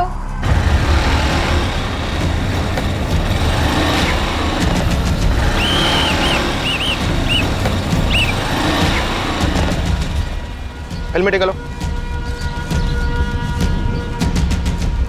लाइसेंस दिखा। बाइक किसकी है? मेरे दादू की। अच्छा, दादा के नाम पे मुझे मामा बना रहा है। चल नीचे उतर, चल चाबी निकाल।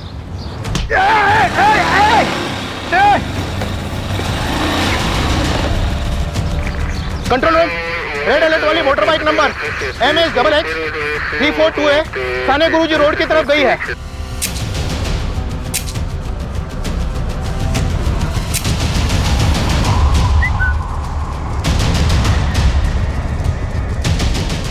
साहब, हमारा ओमकार चोर नहीं है, वो सब कुछ सच सच बता देगा। ओमकार बोल। नहीं दादू, मैं एक तरफ से चोर ही हूँ। अरे क्या बोल रहा है तू? सर वो बाइक काफ़ी देर से वही के वही खड़ी थी, खाड़ी के पास, और उसमें चाबी भी लगी थी। मुझे तो उसे पहली बार देखकर लव हो गया था, और उसके आसपास कोई था भी नहीं।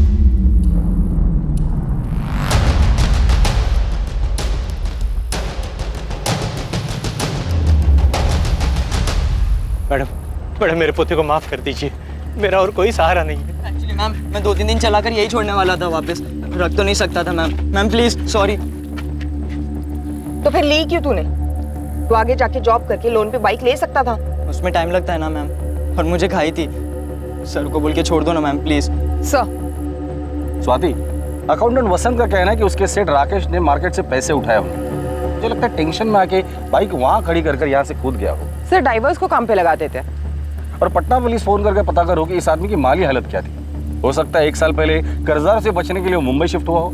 जी सर, मैं आज ही बात करती हूँ पटना पुलिस से। सर इस लड़के का क्या करें? माइनर है, सॉरी बोल रहे। दादाजी का इसके अलावा और कोई नहीं है। 17 वर्षीय ओमकार कदम को पुलिस ने वार्निंग देकर और अंडरटेकिंग लेकर जाने दिया, लेकिन केस खत्म होने तक उस पर नजर रखने के ऑर्डर्स भी दिए गए।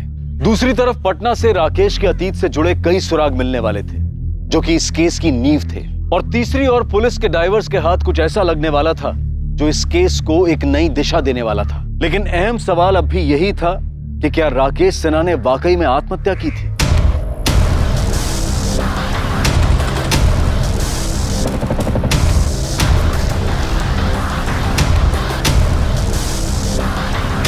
सर हेलमेट मिला है और बैग भी, उस बैग के अंदर मोबाइल। सर लास्ट बैग गई होगी, हो सकता है किसी किनारे पर मिल जाए। मुंबई, पालघर और कोकण कोस्टल पुलिस को इन्फॉर्म करो और वैशाली सेना को बुलाकर इन चीजों की शिनाख्त करवा लो।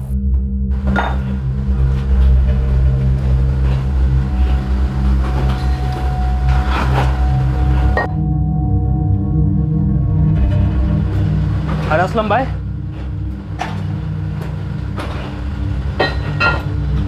क्या हुआ असलम भाई? कहाँ हो गए? कुछ नहीं, कुछ नहीं। देखो बॉबी, राकेश की पत्नी मिसेस सिन्हा भी मेरे चेक पे साइन कर सकती है।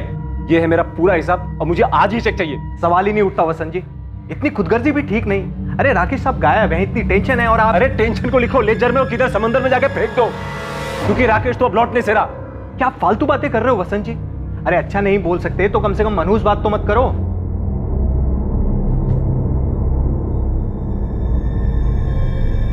क्या हुआ, कुछ कहना चाहता है? ओमकार, मैं तेरे बाप का भी बाप हूं, मुझे मालूम है तू कुछ कहना चाहता है, कुछ छुपा रहा है मुझसे। पुलिस ने बड़ी मुश्किल से माफी दी, बोल क्या बात है? मैं जरा बाहर घूमने जा रहा हूँ, स्कूटर ले जाऊं? हाँ ले जा। देखो ओमकार, तूने गलती की, उसकी माफी भी मिल गई, लेकिन जिंदगी भर ऐसा कोई काम नहीं करना जिसकी वजह से तेरे मरे हुए माँ बाप को ठेस पहुंचे और मेरी सारी मेहनत जाया हो जाए।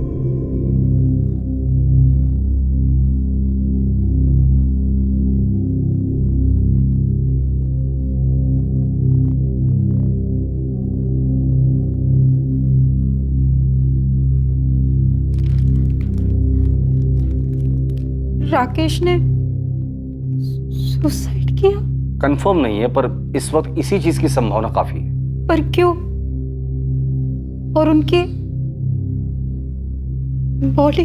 देखिए, बॉडी आज कल परसों शायद हफ्ते भर में मिल भी जाएगी, लेकिन हमारे लिए ये जानना जरूरी है कि राकेश ने आत्महत्या क्यों की, ऐसी कौन सी मजबूरी थी, और आपको उसके लिए हमें कोऑपरेट करना पड़ेगा। क्या उन्होंने मार्केट से बहुत बड़ी रकम उठाई थी? ऐसा कुछ नहीं था सर, मैं आपको बता चुकी हूँ, सब सही चल रहा था और अब ये सब। आप श्योर हैं ये सब सामान आपके पति राकेश का ही है? जी मैम, मुझे विश्वास नहीं हो रहा कि मेरे पति सुसाइड कर सकते।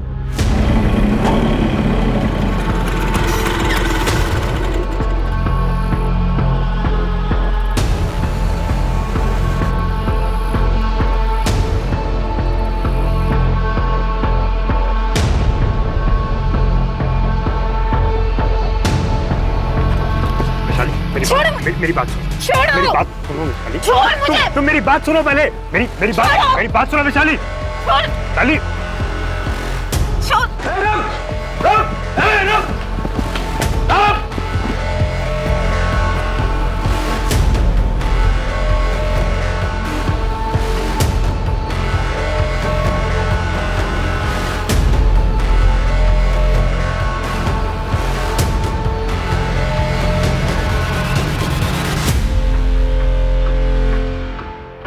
मैनेजर बॉबी, वर्कर्स राजू, शैलेश और असलम और अकाउंटेंट वसंत, सबके सीडीआर आ गए, स्कैन किए गए, लेकिन शक करने लायक कुछ नहीं निकला।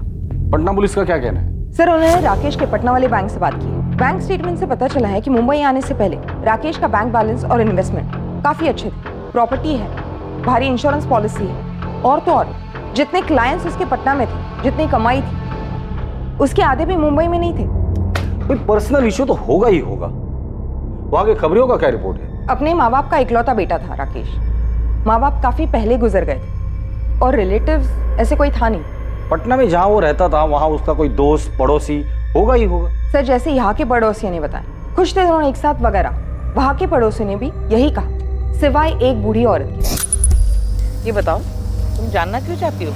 ऐसे ही मौसी, मुझे सब पता है, अखबार में भी पढ़ती हूँ। वो राकेश सिन्हा गायब हो गया ना? जब वो दोनों आपके किराएदार थे, राकेश और उसकी पत्नी वैशाली। हाँ, राकेश और वैशाली, उन दोनों के बीच कुछ माजरा था क्या? मतलब अचानक से बसा बसाया घर और बिजनेस छोड़ के मुंबई क्यों चले गए?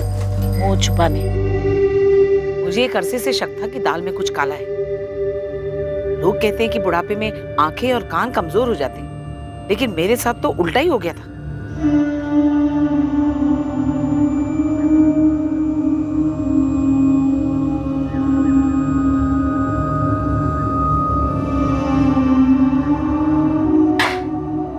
नमस्ते काकी।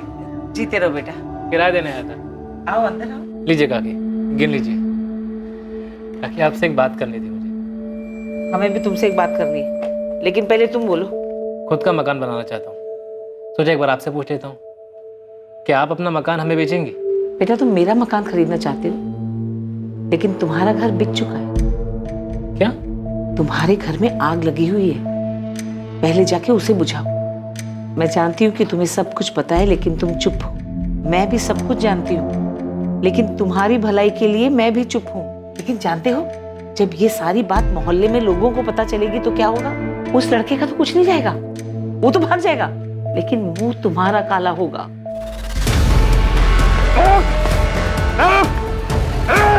हमसे बच के नहीं जा सकता साले।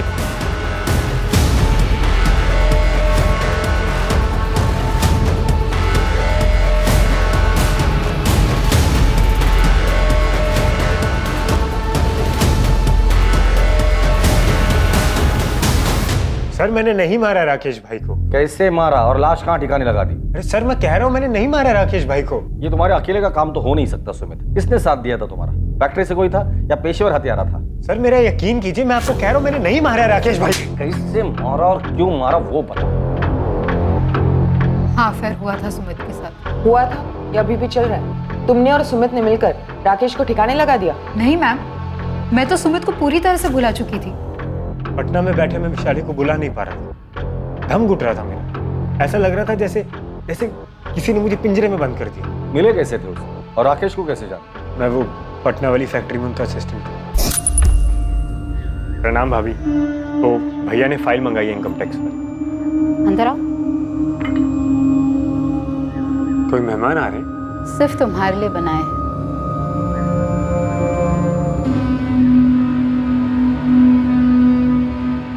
हमारे बीच में पहले दिन से एक आकर्षण था। मेरे साथ भाग चलोगे? कहाँ? जॉगिंग? आजाद करो मुझे इस पिंजरे से। कौन सा पिंजरा? अरे सब कुछ तो है तुम्हारे पास। सब कुछ होकर भी मेरे पास कुछ नहीं था, पर मुझे पता था कि सुमित ये बात कभी नहीं समझेगा। वो अफेयर बस जरूरत से निकली, मेरी ये गलती थी। ऐसे क्या जरूरत आ पड़ी कि तुमने अफेयर किया? क्या था ये पिंजरा?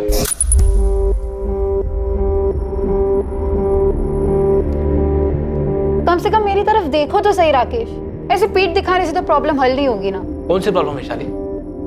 कौन सी प्रॉब्लम? यही कि मैं तुमसे दिल से प्यार करता हूँ, दिन रात हमारे भविष्य के लिए मेहनत करता रहता हूँ। विशाली ठीक है ना, बच्चा नहीं हो रहा है तो 1-2 साल में हो जाएगा। बात सिर्फ बच्चा होने ना होने की नहीं है, वो अलग मसला है। मसला है इस बेडरूम का, जो तुम्हारी और मेरी दोनों की खुशी के लिए बना है। 4 साल से कह रही हो राकेश, डॉक्टर के पास चलते बात करते हैं किसी से। विशाली तुम्हें क्या बात करनी है किसी डॉक्टर से? क्या कहना है किसी को? यही कि हम दोनों के बीच में संबंध बेहतर कैसे कर सकते हैं, कैसे खुश रह सकते हैं, एक दूसरे को सैटिस्फाई कैसे कर सकते हैं। विशाली मैं सेटिस्फाई हूँ, तुम्हें क्या चाहिए मुझे समझ में नहीं आ रहा है। तुम हमारी प्राइवेट जिंदगी की दुनिया में नुमाइश क्यों करना चाहती हो? कौन सी प्राइवेट जिंदगी? हाँ कौन सी प्राइवेट जिंदगी? एक झूठ ही जी रहे थे हम, एक झूठ जो राकेश ने खुद को बोल रखा था कि सब कुछ सही है, कोई प्रॉब्लम नहीं है। देखो जो हुआ सो हुआ, मैं इसे तुम्हारी गलती समझकर माफ करने के लिए तैयार हूँ। मुझे माफी नहीं राकेश, डिवोर्स चाहिए। मैंने मुंबई में सारी सेटिंग कर ली है, अगले हफ्ते मुंबई निकल रहे हैं हम। मुझे मुंबई नहीं जाना, वहाँ कौन है हमारा? तभी तो मुंबई जा रहे हैं, क्योंकि वहाँ हमारा कोई नहीं है। वहाँ हमारे बारे में किसी को कुछ पता नहीं होगा। लेकिन हमें तो पता होगा हमारे बारे में। उसे खुद से कब तक छुपाते रहेंगे राकेश? क्रेडिट कार्ड है तुम्हारे पास, जितनी भी शॉपिंग करनी है दिल खोल के कर लो। जिससे भी मिलना है एक आखिरी बार मिल लो। और मैं वो आखिरी बार भी सुमित से नहीं मिली। और अब राकेश गायब क्या हो गए, ये सुमित अचानक से पूरे 1 साल बाद यहाँ धमक गया है। वैशाली ने बोला था मुझसे कि राकेश भाई हमारे बारे में सब कुछ जानते हैं, लेकिन उन्होंने कभी सामने से मुझे कुछ नहीं पूछा और ना ही नौकरी से निकाला। मुझे थोड़ा बुरा भी लगता था, लेकिन अफेयर जारी रखा। मेरी तरफ से तो कभी खत्म ही नहीं हुआ था सर, लेकिन वैशाली ने उसके बाद मुझे कभी कांटेक्ट नहीं किया। उसके बावजूद तुम यहाँ मुंबई में आ गए और फिर दोनों ने मिलकर राकेश को मार डाला। नहीं सर, बिल्कुल नहीं। जब मैंने अखबार में पढ़ा कि राकेश भाई गायब हो गए हैं, शायद सुसाइड हुआ हो, मर्डर हुआ, मुझे लगा मुझे विशाली के साथ होना चाहिए, शायद फिर से हमारा रिश्ता जुड़ जाए। मैम ऐसा कुछ था ही नहीं हमारे बीच, बस 4-6 दफा फिजिकल संबंध हुए थे।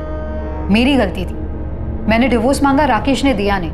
मैंने समझौता कर लिया था अपने तकदीर के साथ, कबूल कर लिया था कि मुझे शायद इस जिंदगी में वो शारीरिक सुख नसीब नहीं होगा, वैशाली, क्या तुम्हें ऐसे लगता है कि तुम्हारे सुमित वाले अफेयर की वजह से राकेश को अपनी कमियों का ज्यादा एहसास हुआ हो और उसने आत्महत्या कर ली हो? अगर ऐसा होता तो वो कभी तो जताते, कुछ तो बोलते, पर ऐसा कभी नहीं हुआ और वो आत्महत्या करने वाले आदमी नहीं है। तो फिर सुमित ने राकेश का कत्ल कर दिया हो? माना मैं उसके लिए यहाँ चल आया, उसे कभी बुला नहीं पाया, लेकिन मैं इतना गया गुजरा इंसान भी नहीं हूँ कि किसी का कत्ल करने का सोचूं। सर, राकेश भाई के गायब होने में मेरा कोई हाथ नहीं है। तुम्हारा हाथ है या और हाथों ने तुम्हारा हाथ बटाया था, ये तो बहुत जल्द पता चल ही जाएगा सुमित।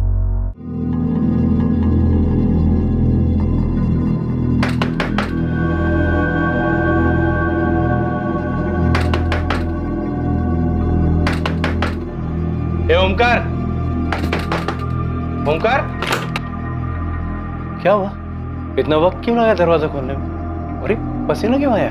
वो एक्सरसाइज कर रहा था ना, मैंने खाना गर्म करके खा लिया है। दोस्तों से मिल के आता हूँ जरा। इस वक्त? हाँ, वो कल टेस्ट है ना, तो तैयारी करनी है।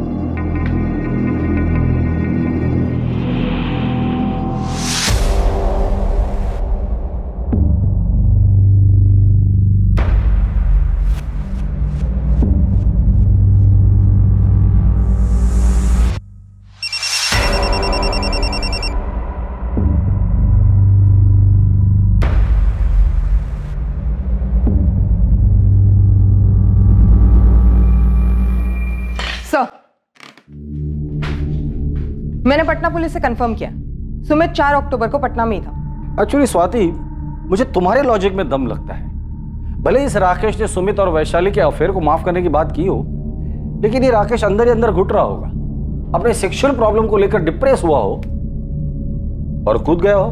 सर, दरअसल मैं अपनी थियरी को डाउट कर रही हूँ। मैं सोच रही थी कि शायद ये वैशाली झूठ बोल रही हो, वैशाली और सुमित ने मिलकर ही राकेश को मार डाला हो, इसलिए मैंने दोनों की सीडीआर मंगवाई है। शायद ये सुमित ने पटना से ही कत्ल करवाया होगा। सर लड़का आया है, बाइक चोर ओमकार कदम। किसका नैपकिन है ये?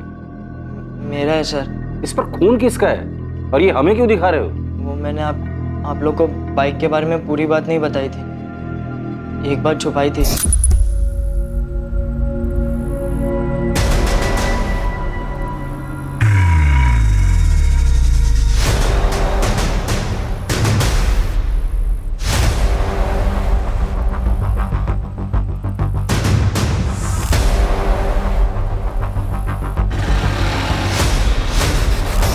इतनी इंपॉर्टेंट बात तुमने हमसे छुपाई क्यों?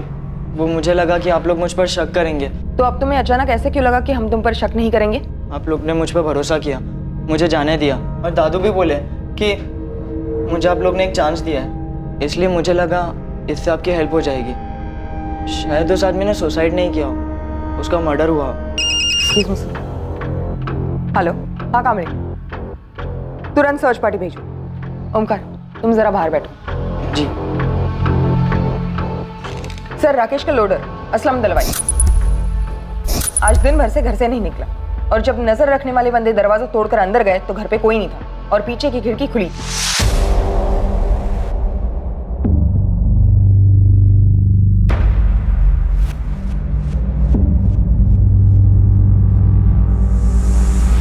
स्वाति, इसे फॉरेंसिक लैब भेज दो और उस असलम को अपनी कस्टडी में ले लो।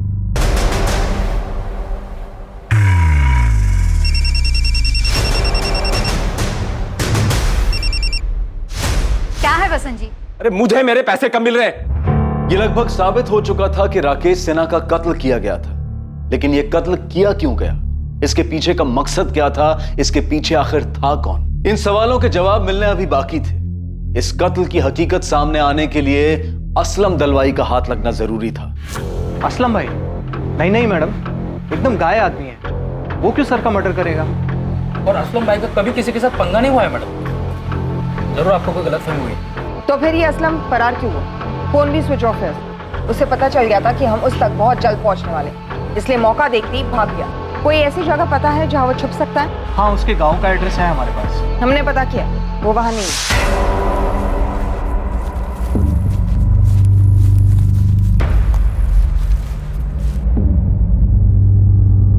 सर, सुमित और वैशाली के बीच पूरे 1 साल कोई कांटेक्ट नहीं रहा, सिवाय 3 दिन पहले जब सुमित ने वैशाली को कॉल करना शुरू किया, जो कि उसने कबूल किया।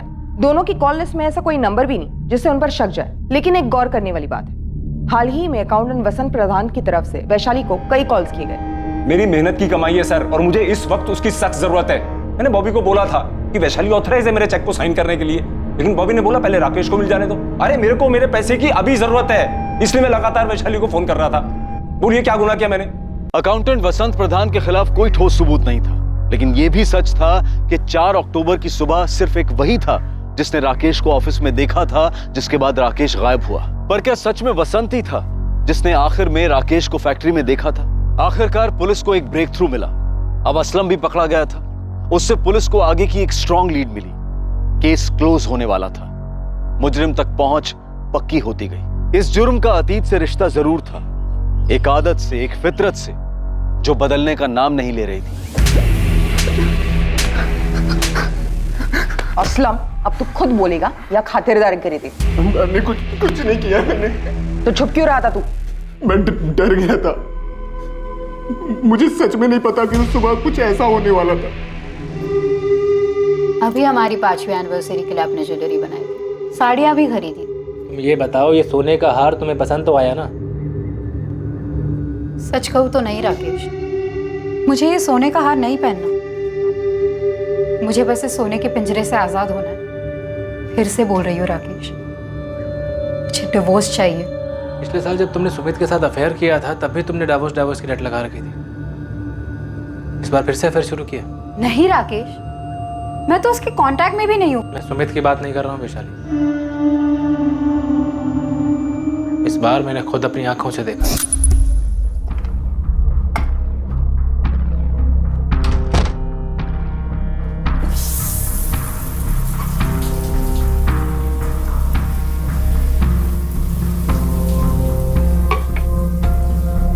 वैशाली, मैं बॉम्बे साइड जा रहा हूँ, 2 पार्टीज की मीटिंग है, देर रात लौटूंगा। ठीक है।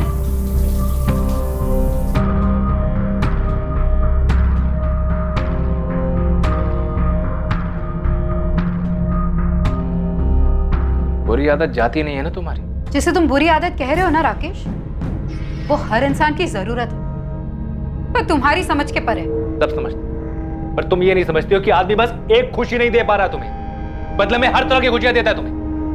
तुम्हारे नाम की एफडी, जमीन, कंपनी में पार्टनरशिप, हर तरफ तुम्हारा नाम लिखवाता हूं मैं।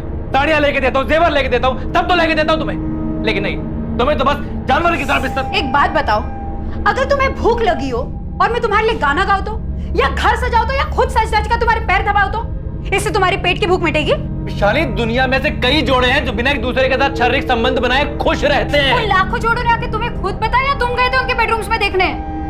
विशाली, मैं दूसरी बार भी तुम्हें माफ करने की। प्लीज प्लीज, माफी शब्द का इस्तेमाल भी मत करना तुम। और एक बात और सुन लो, ये जो बार बार तुम जेवर साड़ी की बातें करते हो ना, इससे मुझे घिन आती है। इसलिए नहीं कि तुम इन सबसे मेरी बेडरूम की नाखुशी को खरीदना चाहते हो, बल्कि इसलिए क्योंकि ये अपने आप में भद्दे है, मेरी पसंद के नहीं है, जरा भी नहीं।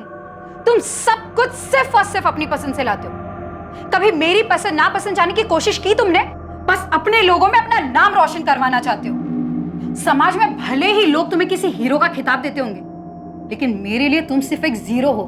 मैं तुम्हारे नाम के आगे से सारे जीरो काट देता हूं, एक तमड़ी भी नहीं दूंगा तुम्हें। इंश्योरेंस से लेकर प्रॉपर्टी से लेकर हर जगह से तुम्हारा नाम मिटा देता हूं, फिर तलाक दूंगा तुम्हें। उसके बाद ये वीडियो ऑनलाइन डाल दूंगा ताकि हर कोई इसका मजा ले पाए। तुम्हारे माँ बाबा, भाई बहन सब, और तुम्हारे प्रेमी की पत्नी, सबकी फैमिली, सबके सब। कुछ दिनों तक राकेश और वैशाली के बीच भारी तनाव रहा। नहीं, तुम कल सुबह 7 बजे ऑफिस में मिला मुझे, कोई अगर वगैरह नहीं सुनूंगा। क्या हुआ, सब ठीक तो है ना? सुबह 7 बजे ऑफिस के लिए निकलूंगा मैं। और आखिरकार वो दिन आ ही गया जब इस साजिश को अंजाम दिया जाने वाला।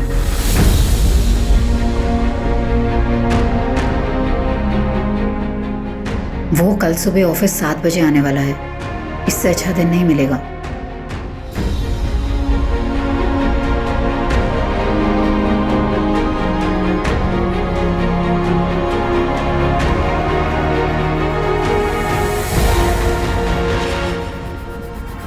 निकल गया।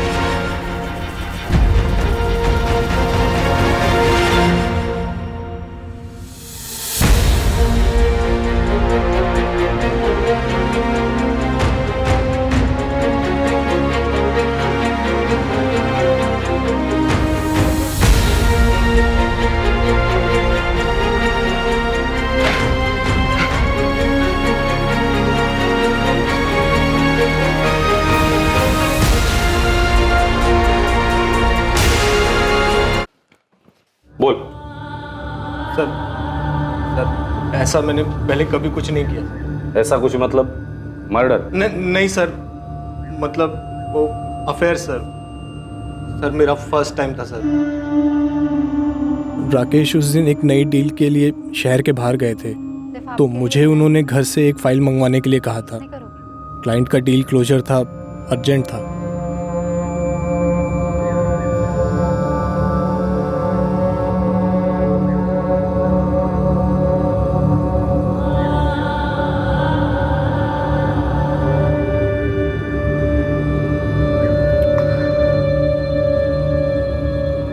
उसे पता चल गया बॉबी। क्या? कभी? काफी दिन हो गए। फिर उसने अभी तक मुझे कुछ बोला क्यों नहीं? वो उसका स्टाइल नहीं है। जो बोलना है मुझे बोल गया है। क्या बोला? यही कि डिवोर्स देने को तैयार है। डिवोर्स? वैशाली मैं शादीशुदा हूँ, मतलब बच्चा ऑन द वे है। तुमसे शादी करने की बात नहीं कर रही हूँ। मैं खुद ऐसा डिवोर्स नहीं चाहती जहाँ वो सारी प्रॉपर्टी, इंश्योरेंस कंपनी हर जगह से मेरा नाम निकाले, और ना सिर्फ मुझे रास्ते पर लाए पर तुम्हें भी रास्ते पर लाए। मुझे? उसने बेडरूम में कैमरा छुपाया था बॉबी। कह रहा है वायरल कर देगा। तुम्हारी शक्ल, मेरी शक्ल, सब कुछ काफी साफ नजर आ रहा है। अब कुछ नहीं, बस राकेश को मार डालना होगा। क्यों जोक कर रही हो वैशाली?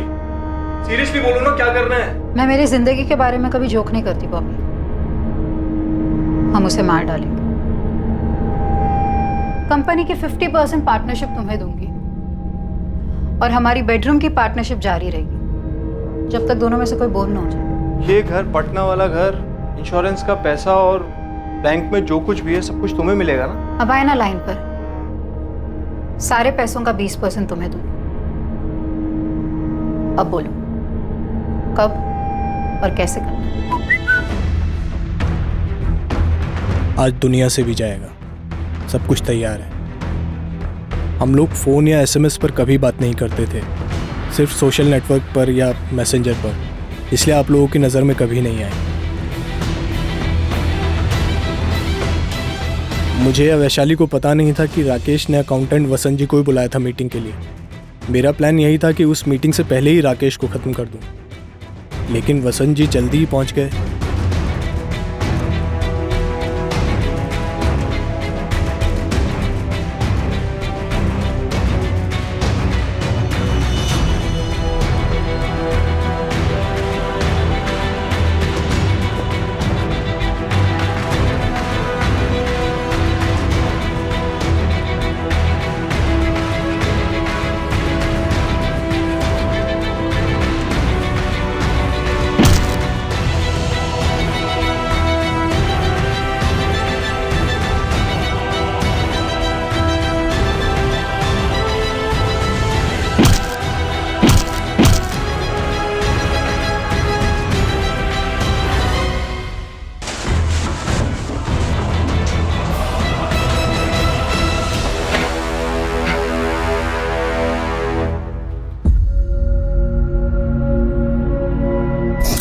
मुझे राकेश सर ने खुद एक रात पहले फोन किया था। किस बारे में? जी सर। असलम, कल 7:30 बजे आ जाना ऑफिस। जी सर। सर वो किस लिए सर? हमारा काम बढ़ाने का सोच रहा हूँ। पूरा गाला मैनेज कर सकोगे बतौर मैनेजर? जी सर, आराम से सर। इसलिए गया था मैं वहां, कितने अरमान लेकर, और क्या देखता हूं, और क्या किया मैंने, इतना बड़ा गुनाह। सुन, मुझे नहीं सुनना, साहब ने तुझे यहाँ क्यों बुलाया। इस कांड के बारे में किसी से चू मत करना। अगर तूने इसके बारे में किसी को बताया ना, तो गांव में तेरे बीवी बच्चे, तेरे परिवार को काट देंगे। पुलिस भी शामिल है इसमें। मुझे बस घर जाने दीजिए। मैं यही कहूंगा कि मैं जल्दी आया ही नहीं। वो तो पुलिस वालों को बताना ही होगा। और तू इस वक्त एक काम कर, मेरे साथ ऊपर सेप्टिक टैंक पर चल। राकेश सर की बॉडी को ठिकाने लगाना है और एक खून भी साफ करना है। देख, ये कांड शांत होने तक किसी को कुछ नहीं करना, ठीक है? जैसे ये कांड शांत हो जाएगा ना, मैं तेरे को मैनेजर बनाऊंगा, पक्का। चला।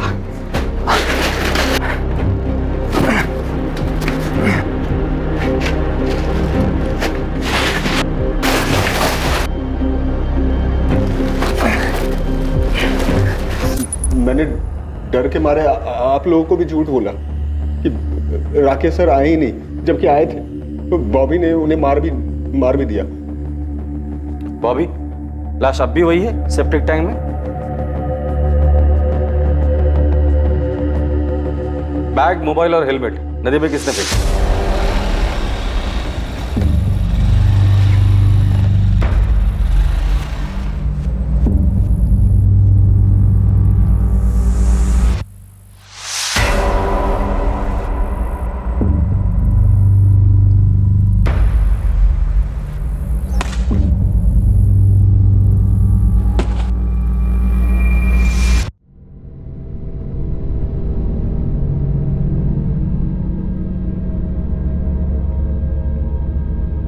बॉबी पिंटो और वैशाली सिन्हा पर हत्या करने और असलम दलवाई पर हत्या में षड्यंत्र करने के आरोप लगे। उनके खिलाफ चार्जशीट फाइल हो चुकी है। एक बंधन से मुक्त होने के लिए हत्या का सहारा लेने वाली वैशाली सिन्हा अब अपने जुर्म के पिंजरे में हमेशा के लिए कैद होकर रह गई। फोरेंसिक रिपोर्ट से प्रूव हो गया ओमकार के नैपकिन पर मिले खून के ट्रेसेस वाकई में राकेश के ही थे। फोरेंसिक ये भी साबित कर पाई कि बाइक पर भी वही ट्रेसेस हैं और साथ ही बॉबी की उंगलियों के निशान भी मैच कर लिए गए। इस केस में सभी शामिल लोग, पीड़ित, आरोपी, संदिग्धों ने अपने आप को एक पिंजरे में जकड़ा हुआ पाया, पर यह पिंजरा हकीकत नहीं थी। सच तो यह था कि यह पिंजरा दरअसल इन्हीं सब का एक मानसिक दृष्टिकोण था, एक सोच थी जिसे वो बदल नहीं पाए, उसके शिकंजे से निकल नहीं पाए। आरोपी वैशाली की शारीरिक संतुष्टि की याचना बिल्कुल जायज शिकायत थी। हर इंसान को अपने तरीके से जीने का पूरा हक है, पर उसने अफेयर से राहत पाने की कोशिश की और फिर अपने पति की हत्या को अपने पिंजरे की चाबी बनाया। और वजह सिर्फ यही नहीं थी, वैशाली रिहाई के साथ सोने का पिंजरा भी चाहती थी और वो पिंजरा था राकेश की संपत्ति। और इसी के कारण वैशाली के साथ किसी भी किस्म की नैतिक सहानुभूति रखने की कोई गुंजाइश नहीं बनती। दूसरी तरफ राकेश ने खुद अपने आप को एक झूठ के पिंजरे में कैद किया हुआ था। सच जानते हुए भी वो इस भ्रम में जीना चाहता था कि दुनिया की हर खुशी पैसे से खरीदी जा सकती है। उसने अपनी पत्नी की जरूरतों को नजरअंदाज करके और फिर उसे ब्लैकमेल करके एक ऐसा रास्ता अपनाया जहां हर कदम पर जुर्म का साया दस्तक दे रहा था। सही समय पर सही कदम उठाने से इन सब की जिंदगी इस तरह उलझने से बच सकती थी, कई जानें बच सकती थी, जिंदगियां पिंजरों की कैद से रिहा हो सकती थी। और ऐसा होना तभी संभव है जब इंसान अपनी सोच, अपने दृष्टिकोण को बदले, खुद इस पिंजरे से बाहर निकलने की कोशिश करे, क्योंकि इस पिंजरे की चाबी हर इंसान के अपने हाथ में ही होती है। अब मैं अनूप सोनी आपसे विदा लेता हूं, फिर मुलाकात होगी एक और नए केस के साथ। देखते रहें क्राइम पेट्रोल सतर्क, सोमवार से शुक्रवार रात 11 बजे। और याद रखें, क्राइम और आपके बीच में सिर्फ इतना फर्क है कि आप कितने सतर्क हैं। सतर्क रहें, सुरक्षित रहें। जय हिंद।